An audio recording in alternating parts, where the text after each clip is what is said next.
Hi everybody. How are you? Nice seeing you. Oh, yeah. Okay, so we are continuing with our Shalom Bayit classes. There was this guy that came to a rabbi, and he asked him, Rabbi, I heard that there is a big segula for Shalom Bayit, for peace in the house. You know, we used to have Aaron HaKohen. Aaron HaKohen was the brother of Moshe Rabbeinu. He used to make peace between people. He said, I heard that whoever climbs to his grave, he is buried in Hor HaHar. Hor HaHar is in Jordan of today. It's possible to get there from Israel, okay? But it's a very, very hard way. It's going on camels and on donkeys, and you have to travel to Jordan. It's investing time, it's investing money, it's investing strength. It's not easy, but I heard it tells him that whoever goes and prays in Aaron HaKohen's grave, he's going to have Shalom Bayit. The rabbi tells him, nice, why not? But let me suggest you something else. Take your wife to a hotel for a weekend. It's a much better school. What is the idea? What is the idea? What did the rabbi say? Sometimes we're willing to suffer, to work very hard, to do that, but not to give the right attention. Not to work on the things that we really need to work inside the house. You know, to work on the relationship. And this is what we want to speak about today. I want to tell you something. Whenever the house is in a mess, things are not in order, the house is not clean, it's dirty, you realize right away that somebody made this mess, right? Clothes are not in the drawers, and the floor is dirty, and toys are all over. You see that somebody made this mess, and you... But when the house is clean, does somebody stops and pay attention, hey, somebody cleaned this house? Or we just get used to the fact that it's clean as we get inside the house? They get used to it. Right? So the same thing will be in investing in a relationship. When, God forbid, there's a mess between husband and wife, everybody realizes it. Of course, you will sometimes verbal, people hear, neighbors, kids, family, people see it. But when there's calm, when there's peace, it looks like automatically. So, but nothing comes automatically. In order to have peace in the house, in order to have love between the couple, you have to work very hard on this. You have to invest a lot, okay, so that you will live in harmony. And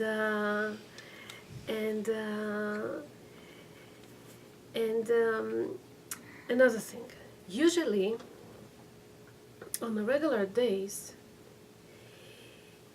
if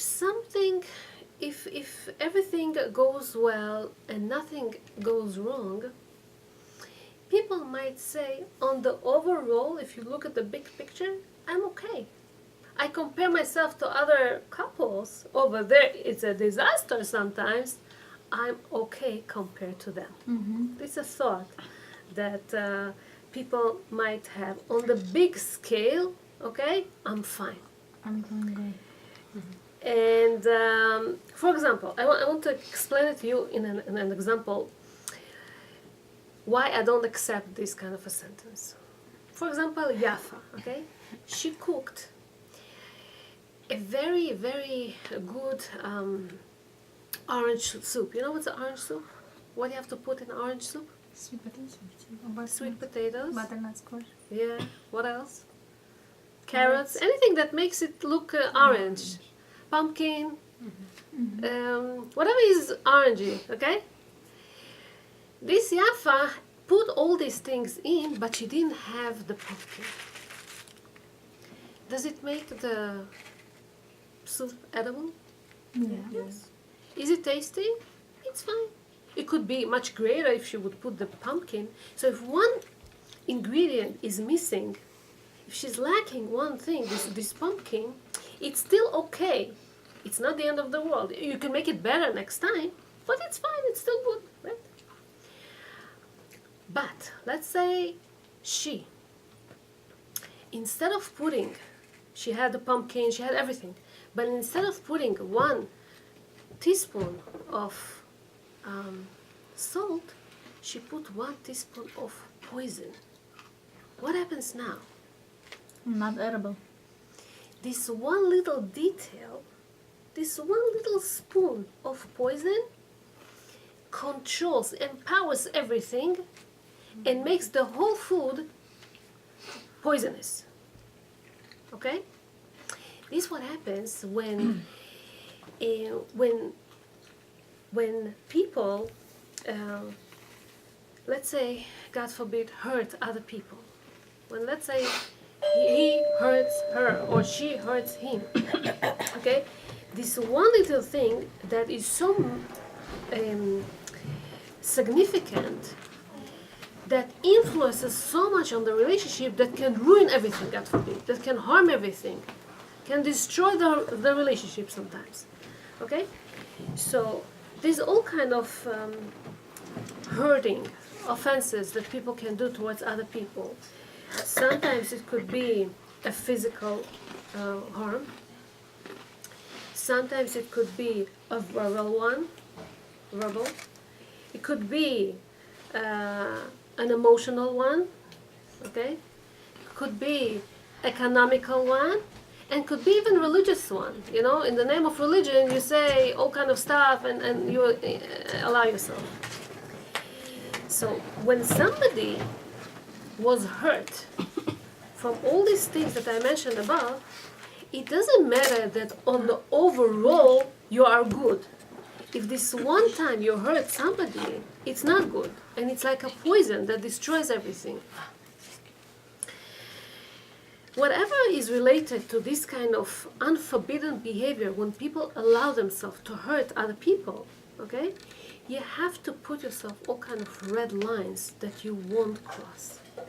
What are these red lines that we're talking about? Sometimes, as I said before, a person can say, usually I'm okay, I'm fine. And it happens, really, that, let's say, a man, right? He tries to help his wife as much as he can. Sundays, weekends, during the week, he takes them to the bus stop, he brings them back from there, or takes them to school, carpool, whatever he can, he does in the house. But let's say on Friday afternoon, he wasn't able to help. So she understands. It happens not frequently. It happens once. So she won't blame him that he's not a helping person. If she usually cleans and cooks and makes the laundry and makes the irons things and does all whatever needs to be done for the house, for the children, for the husband, if one time there were some dirty dishes in the sink, he won't start blaming her that she's not neat, that she's not clean, that she's lazy, and whatever, right? But whenever people do one of these major things that I mentioned, when they cross these red lines, it's not acceptable. What is these red lines that we're talking about that people shouldn't cross in the relationship, in the marriage? So, usually, people try to be okay with each other, but God forbid, whenever there is a fight, an argument, this is when all of a sudden there's no borders. They allow themselves all kind of stuff. I'm talking about anger. When people get angry, how they act. Sometimes he is so angry at her that he starts breaking stuff because he is so upset. It says, Chazal say, that a man is measured bekoso, bekiso, uvechaaso. Okay? Bekiso means his pocket. Did somebody waste his money? No. If somebody wastes his money, he gets upset, he gets furious. because somebody wasted his money. Or when somebody wants money from him that he doesn't have, how does he act? How does he talk? What's his behavior? This thing. Bekoso, when he drinks. What happens when somebody gets drunk? Okay, he had some alcohol. So what happens then? He's not so stable. It could be that he's too tired. It could be that he's angry, that he's not balanced. How does he act whenever he is drunk?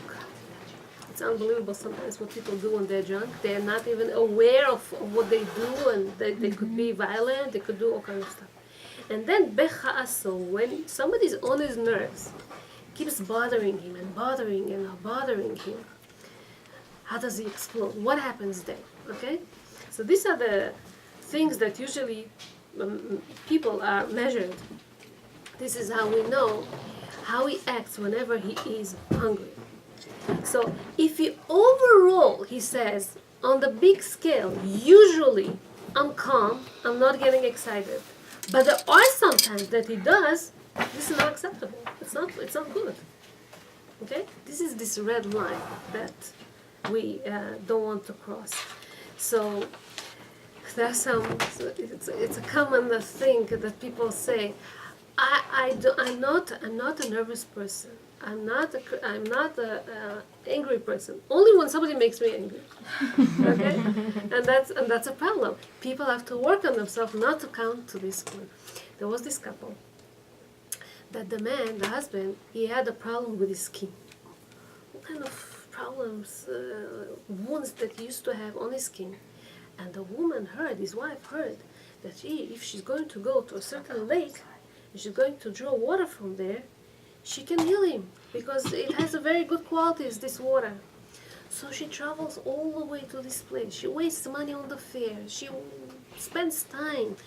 And she thinks all the time how to make him feel okay. And he, meanwhile, didn't know where she disappeared. And he's angry. He needs her help. Where did she disappear? Why she's not here? Why she's not around me when I need her? You know, what happens to men when he gets sick a little bit? And he got very upset. When she came back, he was so upset at her. And she's coming with this bucket of water, tired, upset. I mean, not upset, but tired and exhausted. And he's like, where have you been? And she's like, I heard that he didn't even let her talk. He took this bucket, he spilled it, and he says, where have you been? I needed you so much.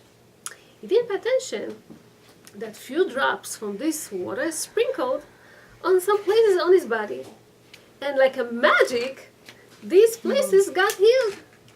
And he's like, what's happening here? She said, I did it for you. I went such a long way to draw this water because I heard that it has a healing thing. And this is when he caught himself. Why did I get so upset? Why couldn't I hold myself? Why couldn't I control myself? That's what happens to people that get angry. They regret afterwards. But it doesn't matter. That moment, he didn't act the right way. People have to learn how to hold themselves, especially with the people that are the most close to you. Your husband, your wife, your son, your mother, okay? These are the people that are so close to you. With them especially, you have to restrain yourself. You have to be very careful. Next we want to speak about calling names. No calling names. No giving all kind of disgraceful names. You're fat, you're crazy, you're not normal, I don't know. A language is something that people got used to it from a young age. And because you get used to it, you think it's not so bad. So what if I said that? I didn't really mean it literally, but so what if I said that? But you don't know how the other one accepts it. Gaon Vilna, he once wrote a very famous letter to his wife where he gives her all kind of ways how to do, what not to do, whatever. And when it comes to this, to calling names, he said something interesting. He says to his wife, you know, let's say the kids don't want to learn Torah. Don't force them. Tempt them to learn Torah through prizes, through all kind of soft words. Make them want to learn Torah. Don't punish them or something. But if they use bad language, if they don't speak well, if they curse, God forbid, if they lie, whatever is verbal and it's not right, here, don't let it happen. Punish them. Because once people, especially in a young age, start to get used to speak in a not appropriate language, it's getting into the system and this is how they talk. It's sometimes unbelievable how little kids talk, in school, because they're so exposed to the TV and to their language, very, very low kind of language. This is what they talk over there, and we don't want our kids to adopt this kind of language too. I have a question. Yes. So how do you change that in an adult? In an adult? Yes. Well, it's very hard, and we did this practice in a previous shiurim. Very hard to start changing others. Adults, yeah. Start changing yourself.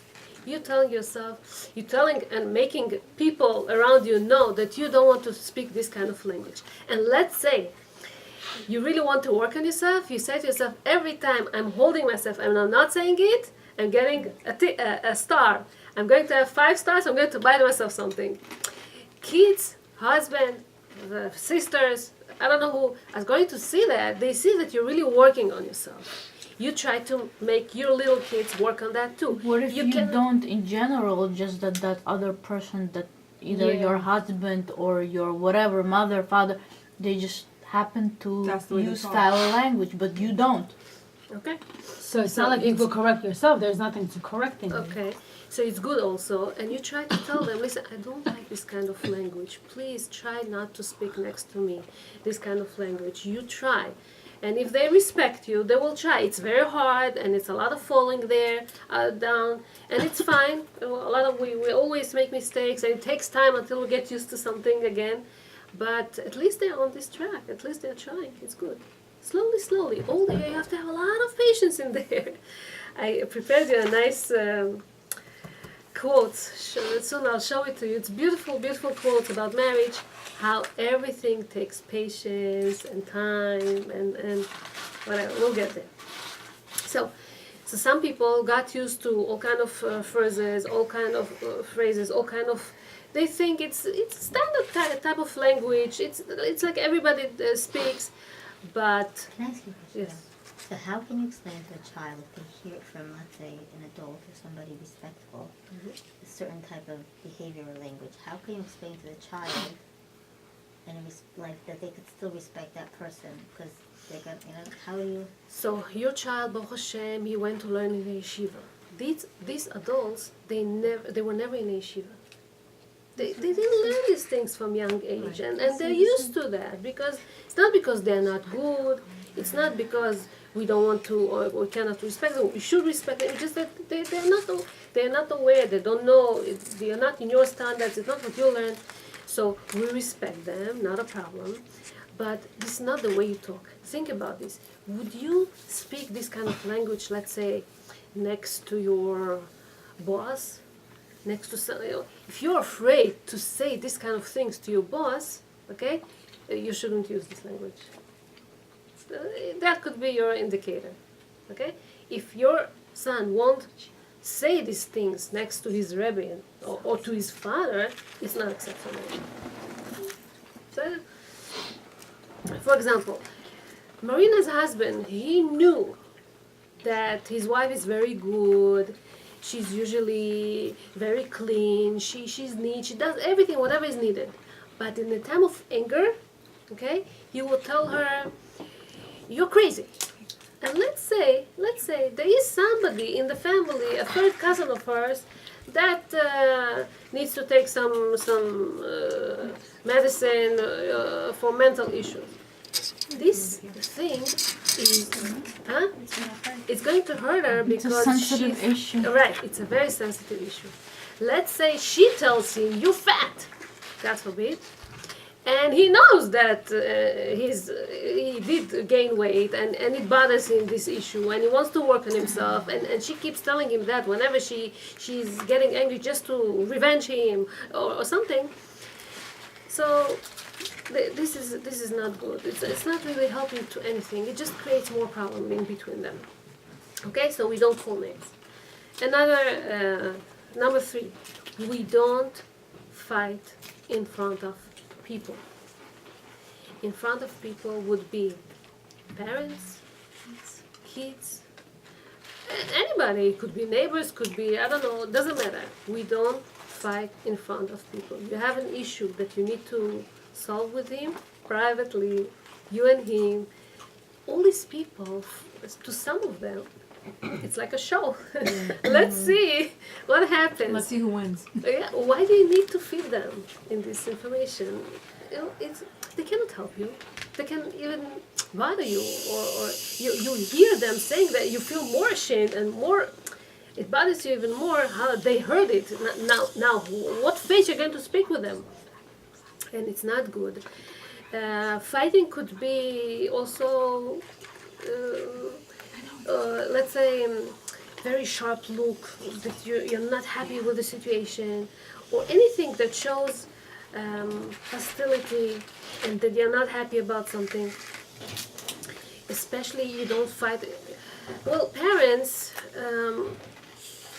it's going to be very hard to your, let's say, mother, to look at your husband. You're going to make peace, right? But to look at him in a dignity, to refer to him with a respect, because she heard already some things that she wasn't supposed to hear.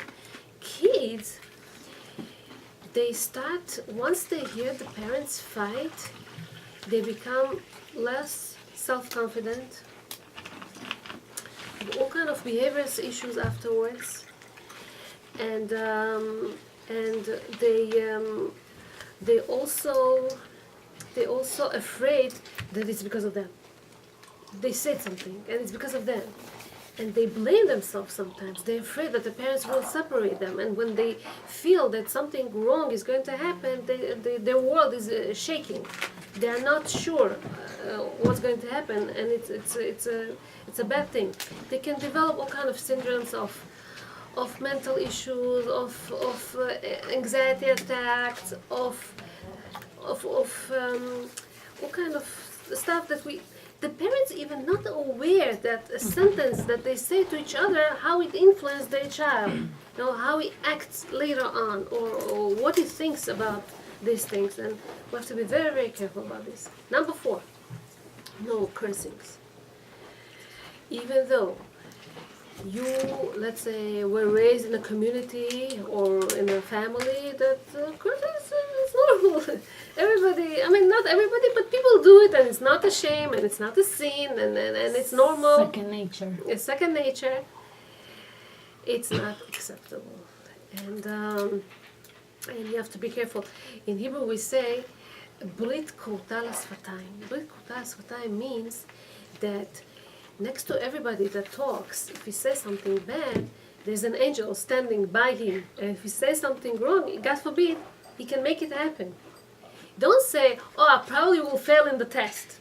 Because there's the angel stands over there, it can make you fail in your test. So you have to be careful with what you say. And God forbid, if you curse other people, right?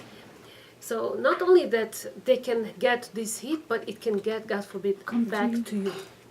And you have to learn how, not even on a joke way or something, not to make fun of people, and not they say, don't open, לא לפתוח פה לשטן, don't open the mouth to the Satan's like next to you. To the dentist you're allowed to open your mouth, but not you don't make an action of that creates fear. You don't slam doors, you don't start screaming, you don't throw all kind of objects, you don't... Usually they say that the man is more violent than the woman. The woman can be very violent verbally. Mm-hmm. And even though you're right, and mostly let's say you're right, be smart. In Hebrew we say, don't be right, be smart, because it's not the right or wrong over here. Even though you are driving 100% right on the road, you can still get into an accident. You have to be smart. You have to find out how to. So over here also, let's say you are right, but then because he makes you react not in the right way, you can say wrong things, you can scream, you can say all kind of stuff, and this is when you're getting wrong, because usually women are very emotional, and when a woman feels that she is, let's say, neglected, that her husband doesn't pay attention to her, that she feels that she's hurt and she's keeping herself, and then she's going to explode and say all kind of stuff. You were right till now, but it doesn't let you, okay, scream back or say all kind of stuff now. You have to be very, very careful how you do things. Besides, when people say things to one another, they can create this kind of vicious circle. He says, oh, you said this to me? We're not going to go to your parents this Shabbat, or I'm not going to change, or I'm not going to do this, and she can answer back, so I'm not going to cook, and I'm not going to, I don't know what. Well, we don't do these things, because besides, they say, now, let's say something really bothers you. You tell him, listen, I cannot go to your mother at the moment because I'm very hurt by her. You say it because you tell him that you feel hurt, not because you want to punish him, that you don't want to go to her because whatever he said. You just give a statement that at the moment you're hurt, you're going to work on yourself, you're going to feel better about this, you're going to eventually go there again. Eventually go there again. Yeah. So when this happens, that's fine, but not as a punishment. I won't go there because. People also do not prevent money from each other because of that.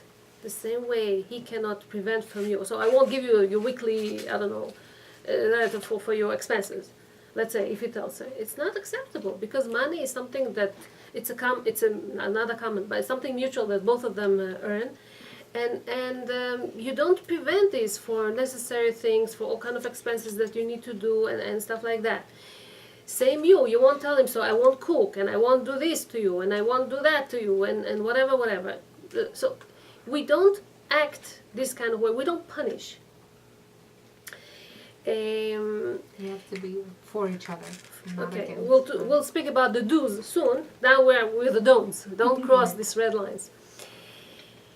Sometimes when woman feels that he's not hearing her, he promised so many times not to come late, and again he's late.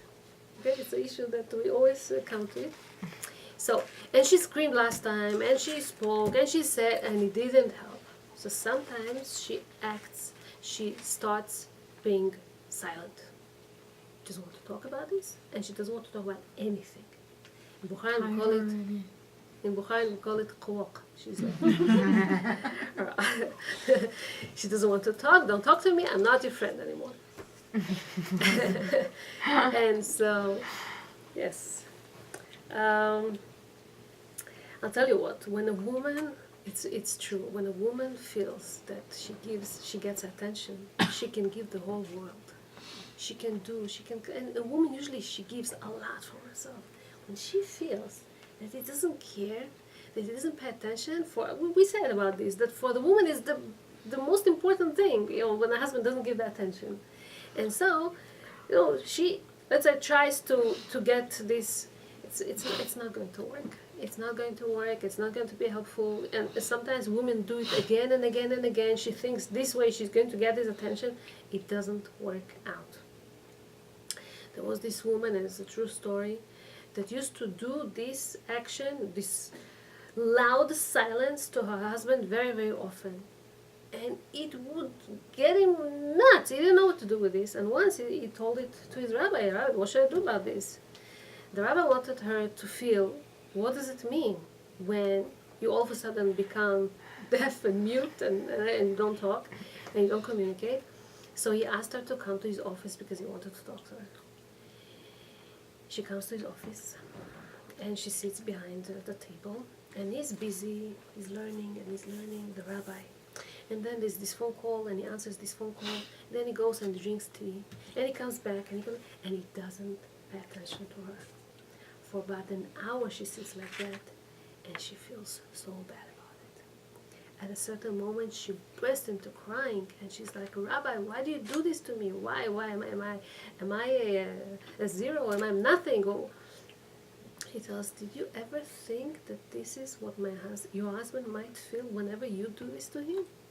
Of course, this thing was just to teach her a lesson, so that she will realize that this is not the way to handle situations, to deal with situations. But if you have a problem, talk about this, explaining, talk about it. Even though he didn't help you once or twice or third, so go to your rabbi and make him talk to him. Or there's all kind of ways how to make people speak. We'll talk about this in a second. And we also did it last week. We spoke about communication, how to build healthy communications. So whatever number, don't threat.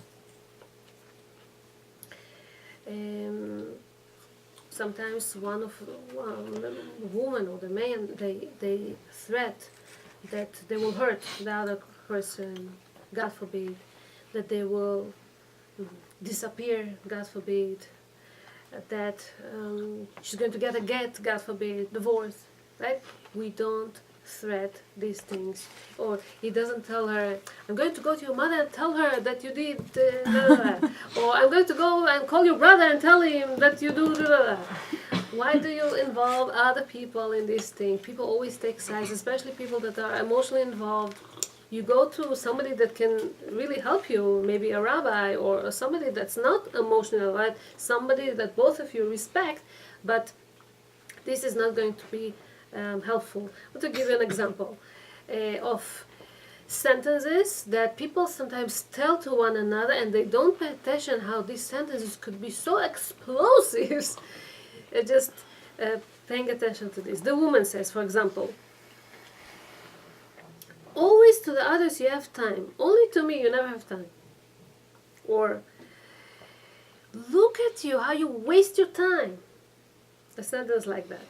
And the husband starts, "Really? And how long did I fix this shelf yesterday that you asked me to?" When they start arguing if he's helping her or he's not helping her. Instead of, compared to, "I really appreciate the time that we're together. Can you please dedicate a few minutes to me for some quality time?" You know, with this kind of, when the attitude is with dignity, with respect, he's going to accept it much more. Even though, let's say, you're going to tell him to rebuke him on something, he's going to willing to hear you because you started right. Because you started in a positive way. Instead of, "You don't know nothing, you waste of time," or "You have two lefty hands, you don't have to clean," whatever. Two lefty hands. That's a good Another example. "You forgot again to buy the milk. Why don't you pay attention to the things that I'm asking you?" Okay? So, and he tells her, "Oh, you didn't emphasize that you want milk. How should I know?" No. Instead of, "I had to tell you much more clearly that I need the milk. You know, not only that. Maybe you forgot. Maybe I have to." These situations happen when obviously already the wrong happened. So you're not going to be so calm when the wrong happened. You're really going to say, "Oh my God, how many times am I supposed to tell you to do this?" I think. Okay. But will it help? Женщины должны быть лохи, короче. No, but they say don't be a doormat, don't be this, don't be that. But then at the same time, sometimes you have to say that. Like, how many times am I supposed to say that to you? In a nice way. That's why you come to class. Maybe in a nice way. You're right. In a nice way. But when you're angry, you Sometimes don't. That's what I say. Will it help? I'm trying to tell it to you a few classes already. When you're angry, you are measured at these moments. And you want to get into his head. And the man, we said so many times, he has selective hearing. He doesn't want to hear something, he just won't hear. You want to get to his head. How will you get to his head? The fact that you're going to tell him, how many times can I tell you? Will it get to his head? It won't. Because in him, he doesn't hear that how many times. He hears that she's upset at me, and again she's upset at me, and again, whatever I'll do is not satisfying her. That's what he gets from this. So, again, you came home and you didn't hang your coat in the closet. Like yesterday, like the day before yesterday, like always. And he's like, but 2 days ago I did. And they start fighting if he's really does. So she can tell him, I really appreciate every time that you do hang your coat in the, it's a different message. It's like, I know But that you you're should really capable. do it all the time, right? I know that you can do it, and if you're going to do it, I will appreciate it very much. It's a different way of giving a message. It's every day. It's so what? You know, I don't think that behavior can be changed. let's say, what do you mean? Because it's already learned behavior, meaning in terms of Installed already. hanging the jacket, putting away your shoes, things like that. I feel like it's something that needs to be taught from a not us. It's supposed to be taught in the house. Okay. Yeah, things. Well, you don't get a perfect husband. Yeah, obviously not. And as you get him, you don't start teaching him. You start with teaching your children, and he sees the way that you act to your kids. Let's say you're going to tell your son all the time. How many times I have to tell you? You're never cleaning out the house.